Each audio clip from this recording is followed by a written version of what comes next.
ওখানে যদি আমার সংগঠনকে সেই জায়গায় নিয়ে যেতে হয় এবং মানুষের যে মানসিকতা, বিশেষ করে মুসলিম সম্প্রদায়ে এবং একটা জিজ্ঞাসা করার কথা আর কি বামফ্রন্টের প্রতীকে এসেছে এবং এসেছে, এটা আমরা বুঝতে পেরেছি আর কি গত যে পঞ্চায়েত নির্বাচন এবং লোকসভা নির্বাচন, সেই নির্বাচনে কিন্তু এরা ইঙ্গিত রাখে।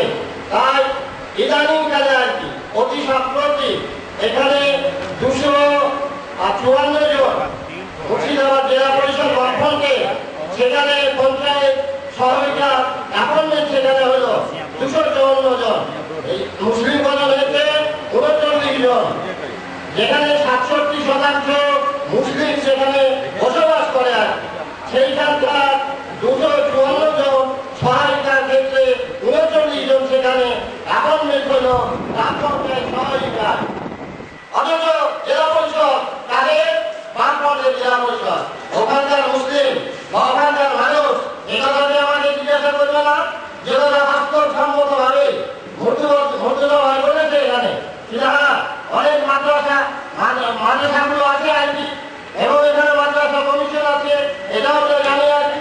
তাহলে একদিকে যেমন আমরা স্কুল সার্ভিস কমিশনেও একটা বৃহৎ যারা এখানে আছে আর কি, তারা সুযোগ পাবে, আবার মাদ্রাসা সার্ভিস কমিশনে সেখানেও তারা